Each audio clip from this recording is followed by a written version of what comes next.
Avant de signer un crédit immobilier, il faut faire un diagnostic précis de ses revenus et de ses charges. Je pense qu'il faut trouver un garant. Aujourd'hui, Consomag se penche sur le crédit immobilier. Compte tenu des sommes en jeu et de la durée importante du prêt, il est nécessaire de faire un point sur les informations préalables à la signature d'un contrat de crédit. C'est un domaine avec une réglementation spécifique qui s'applique même aux messages publicitaires pour un prêt immobilier.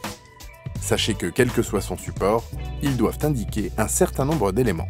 En effet, une publicité pour un prêt immobilier doit mentionner en premier lieu l'identité du prêteur, la nature et l'objet du prêt proposé.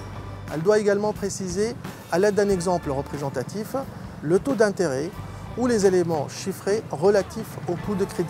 Enfin, toute publicité doit mentionner que vous disposez d'un délai de réflexion de 10 jours, que la vente est subordonnée à l'octroi du prêt et que si celui-ci est refusé, le vendeur doit vous rembourser les sommes versées. Le non-respect de ces règles relatives à la publicité est puni d'une amende de 30 000 €.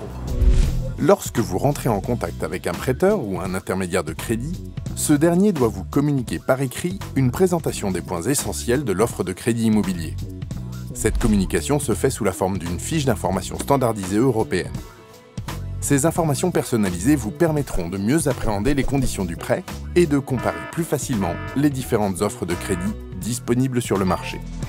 Cette fiche d'information doit vous être remise gratuitement et au plus tard lors de l'émission de l'offre de prêt.